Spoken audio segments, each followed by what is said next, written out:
Salve espectadores do canal. Há alguns meses eu fiz um vídeo aqui no canal fazendo propaganda dessa camiseta aqui, Mad Marx, que está à venda na Obrigastore, que é a loja do nosso canal. Proporcionalmente falando, aquele foi o vídeo com mais dislikes da história desse canal, e foi o dia que nós mais perdemos inscritos. O que só me dá mais certeza de que Marx é um dos intelectuais mais mal compreendidos e com o pensamento mais distorcido da história. Para tentar melhorar um pouquinho isso, no vídeo de hoje nós vamos falar sobre alguns conceitos marxistas que a galera não entendeu, ou entendeu errado.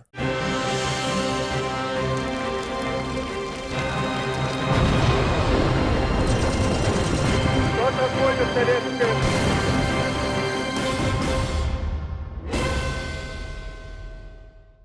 Para começar, eu preciso dizer que o vídeo de hoje foi um pouco improvisado. Em um dia muito específico, eu e o Humberto, do canal Saia da Matrix, tivemos a oportunidade de estarmos na mesma cidade, mais precisamente em Garopaba. E quisemos aproveitar para gravar vídeos para os nossos canais. Só que como foi tudo em cima da hora, a pauta foi definida na hora do vídeo. Inicialmente nós íamos falar de conceitos em geral, mas como o Humberto manja muito de marxismo, tanto da parte técnica e analítica, quanto da veia militante de quem é influenciado pela faceta militante de Marx, que é diferente da acadêmica, acabou que o vídeo seguiu esse caminho. O vídeo ia demorar um pouquinho mais para sair, mas aproveitando que agora em maio comemoram-se os 200 anos do nascimento de Karl Marx, achei que era importante sincronizar esse vídeo com a data. Vocês vão notar que o áudio não tá muito bom. Era a primeira vez que eu tava gravando com um gravador que eu tinha comprado para usar em entrevistas e afins, e no fim das contas a qualidade dele não é tão boa. Ainda preciso pesquisar melhor preço de equipamento para conseguir alguma coisa de boa qualidade. E em breve eu vou precisar trocar minha câmera também, que ela já tá no limite da vida útil do obturador.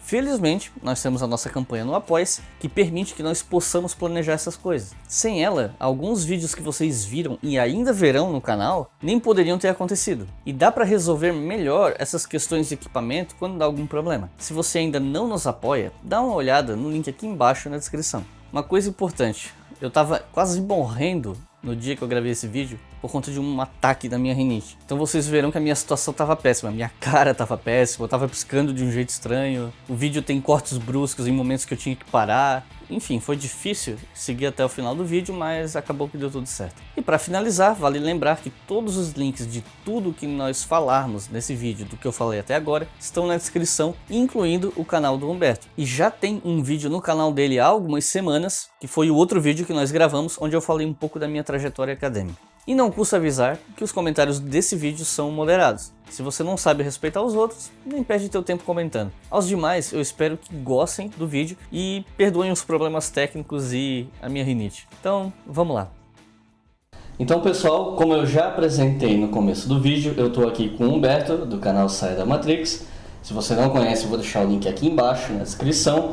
E nós vamos falar um pouco sobre conceitos das ciências humanas que são muito mal utilizados nos debates contemporâneos na internet sobre política especificamente, mas também em debates acadêmicos, né? Debates entre aspas, porque alguns têm uma qualidade infelizmente muito duvidosa. Então, primeiramente, eu peço que você se apresente para o pessoal, fale do seu canal. Então tá, obrigado Iclis pela oportunidade de estar aqui gravando junto contigo. Então eu tenho o canal Saia da Matrix, que o Iclis já citou aqui, quem quiser dar uma conferida no que eu estou produzindo lá. É um canal sobre opinião política, também com alguns vídeos mais técnicos, mais voltados para minhas leituras. E quem quiser está convidado então a acompanhar, quem ainda não conhece.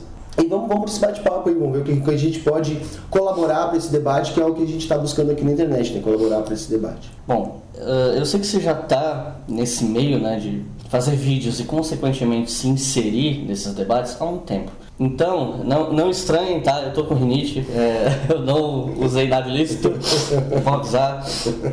Enfim, se você tivesse que apontar um conceito, que na tua opinião é o top número 1 de conceitos mal utilizados, você tem alguém no topo da lista? Tem algum que você vê mais frequentemente? É difícil, Iclis, é difícil dizer um, tá? Porque infelizmente é uma área do conhecimento muito assim, ó, não vou nem usar vulgarizado, eu acho que o termo até é deturpado mesmo, sabe? Mas um do tipo que eu poderia citar que me chama a atenção, embora eu não sei se é o mais, é difícil a gente dizer qual que é o mais, é a própria teoria do valor, por exemplo. Né? A teoria do valor, por exemplo, o que eu escuto? Marx foi refutado. Primeiro que na academia não é bem assim a coisa funciona, né? A gente sabe que não é assim refutado. Peraí, mas tu for fazer uma crítica, que ponto que tu criticou, qual foi o argumento da tua crítica, beleza, até aí, né? Tranquilo. Mas o que eu quero dizer, por exemplo, da teoria do valor, que é o que a gente mais escuta, tá? É a confusão entre valor e preço. Por exemplo, aquilo que a gente tem como revolução marginalista, vamos dizer assim, pelo menos entrou para a história com esse nome, são, segundo o que o Marx diria, vamos dizer assim, são determinações a respeito do preço e não do valor. Então, primeiro que o Marx faz essa distinção. Na academia de economia há um debate verdadeiro se é relevante fazer essa distinção ou se há de fato essa distinção. Como é que aconteceria a transformação dos valores em preço? Então, qual a utilidade disso dentro do debate? Mas dizer que Marx foi refutado porque... Não, isso é vulgarizar o debate. Porque para Marx há uma distinção bem clara. O que é o valor? Né? O valor é o trabalho socialmente útil. Né? Então a galera vem com aquele espantalho do buraco. Então eu vou cavar um buraco aqui, horas, e esse buraco vai valer muito porque eu trabalhei aqui muitas horas, então segundo Marx isso vale muito. Não, porque esse buraco não tem utilidade. Isso serve para pizza queimada. Por que a pizza queimada não vale mais que a pizza? Não, porque ela não tem utilidade. E isso nós estamos falando do valor, não do preço. Porque aí, quando Marx vai falar sobre o preço, ele diz, não, olha, ele concorda, o mercado vai determinar. Então sim, a lei da oferta e da procura existe em Marx. Seria ingenuidade, gente, tá? Imaginar que um cara que estudou tanto tempo, o objeto de estudo do Marx era o capitalismo do século XIX. Um cara que estudou por tanto tempo esse objeto, capaz que ele não ia ter, vamos dizer assim, percebido a lei da oferta, até porque ele se baseou em Adam Smith. Então eu acho que esse é um dos grandes espantalhos. A gente pode discutir isso dentro de muitos prismas, mas negar... Até porque há economistas que até hoje usam a teoria do valor enfim, é aceito. Tu pode usar ela, a teoria do valor trabalho, né? Pode usar ela, como pode usar a teoria da utilidade marginal, embora eu acho que são coisas bem distintas. Uma fala do valor, outra fala do preço. E por que você acha que esse conceito ele é bastante deturpado? Porque, tudo bem, nós entendemos qual é a deturpação, mas por que se deturpa? Porque muitas deturpações conceituais acontecem por questões políticas. Uma coisa que eu já falei muitas vezes no canal, quem acompanha aqui sabe. Que, por exemplo, a coisa da direita e esquerda mais ou menos está. Isso é uma instrumentalização política, não é um mero equívoco, né? Então, você acha que é o caso ou você acha que é mais uma dificuldade mesmo acadêmica de se entender? Não, eu acho que academicamente não há esse debate. Sim. Não há esse debate. Tu tem alguns autores que ainda trabalham, que consideram... como a gente falei, o debate na academia está em outro nível. Ele está na questão da relevância ou não de se trabalhar com esses conceitos. Agora, eu concordo contigo que isso é instrumentalizado pela política. Por quê? Porque o conceito da teoria do valor, vamos dizer assim, marginalista, ele é intuitivo. Ele é intuitivo em que sentido? Olha, se eu tenho muito de determinada mercadoria...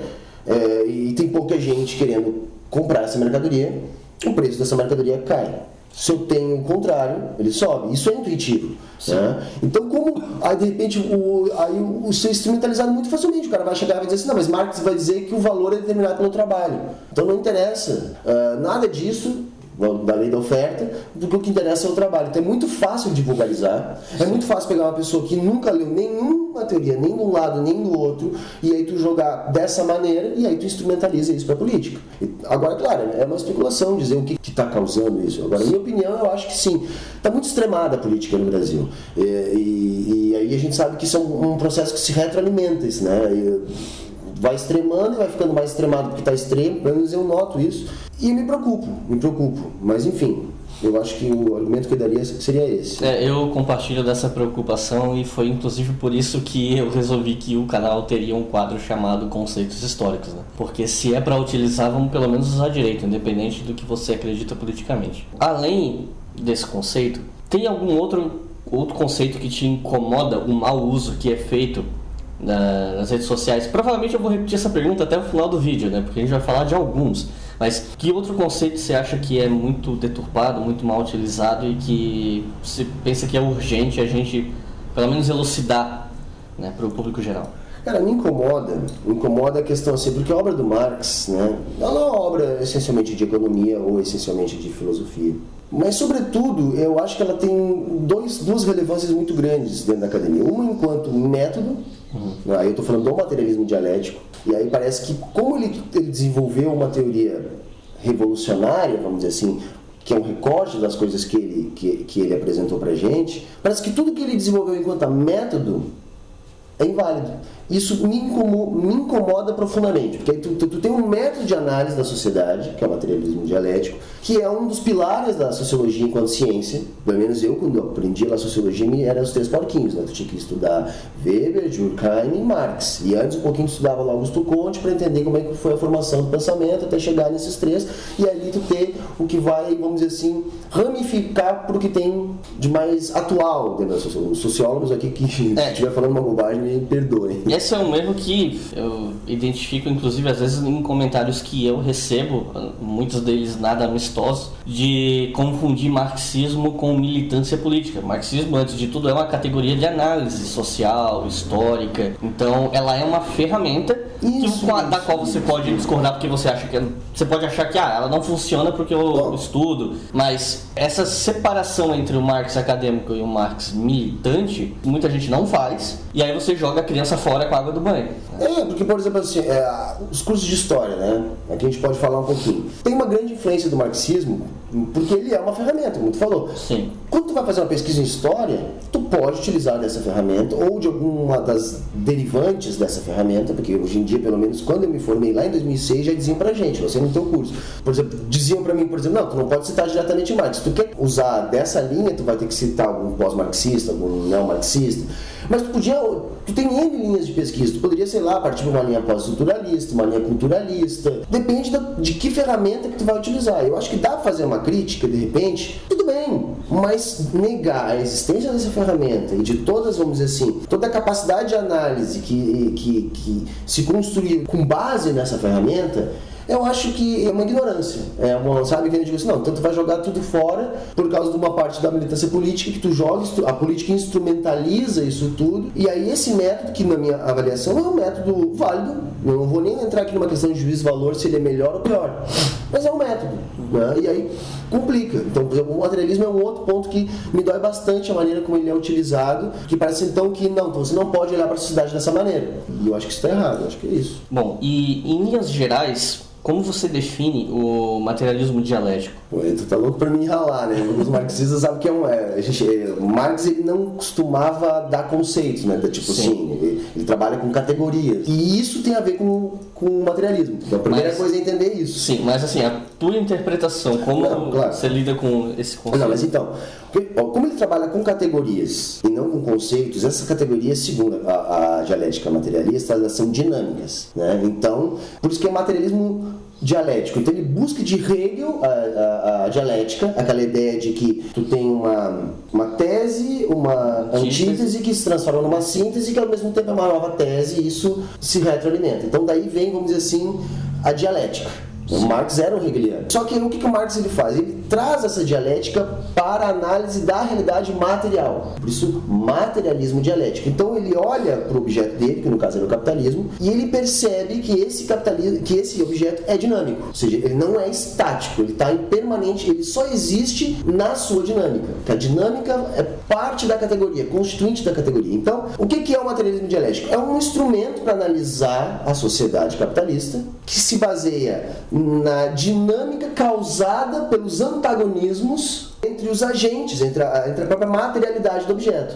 Então, tu tem ali antagonismos entre essa materialidade. Esses antagonismos, eles provocam um movimento, ou seja, uma transformação constante nesse objeto, e tu consegue analisar as categorias, vamos dizer, a partir dessa ótica. É complicado fazer uma análise em 2 minutos de um tema tão complexo, mas eu já vou deixar aqui uma dica. Eu tenho um vídeo de mais ou menos uns 45 minutos falando só sobre isso, e ali já foi bem difícil falar em 45 minutos sobre esse tema. A gente pode de repente deixar linkado aqui. Card aqui em cima ou lá, eu já não sei mais em que lado tá também. Só um pouquinho. Então, Então, no vídeo que eu gravei recentemente com o Pirula, que foi pro canal dele, eu tinha comentado de um historiador, o Niall Ferguson. Eu vou comentar aqui de novo, já vou explicar por quê. Que é um cara que se admite de direita e que, apesar de ter umas opiniões que a esquerda acadêmica rejeita, como pesquisador ele é muito respeitado, muito conceituado. E quando o Eric Hobsbawm faleceu, se você não conhece o Eric Hobsbawm, ele foi um dos maiores expoentes da historiografia marxista do século XX, um dos maiores historiadores do século XX, faleceu em 2012. O Ferguson ele fez um texto de pêsames pelo falecimento do Hobsbawm, em que ele comentava, ele tratava Hobsbawm como um professor para ele. E tinha um ponto desse relato em que ele falava que o Hobsbawm se colocou ao lado das classes mais pobres, das classes subalternas, eu me coloquei do lado da burguesia. Mas isso não diminui o respeito, né? Não foi exatamente essas palavras que ele usou, mas ele dizendo que isso não diminui o respeito que ele tem pelo sujeito, pela importância que ele teve na historiografia, pela capacidade dele como profissional, como historiador. E eu acho que isso volta ao que você estava levantando, da separação entre o posicionamento político e a competência como pesquisador, como analista de uma sociedade. E aí eu volto nessa birra política que a gente tem de querer jogar uma análise fora porque ela se alinha mais com um posicionamento. Se até um cara que é um expoente dos historiadores da direita dos Estados Unidos, ele vai e escreve um texto elogiando um dos ícones do marxismo do século XX, demonstrando o respeito que ele tem pela pesquisa do cara, mesmo sendo diametralmente opostos na política, por que a gente não pode ser assim? Eu digo a gente, eu falo todos vocês que estão assistindo o vídeo também, pessoal que, estando ou não no curso superior, debate política, o pessoal que quer se inserir nos debates políticos, mesmo sem estar na academia, pelo menos respeitar a bagagem intelectual do outro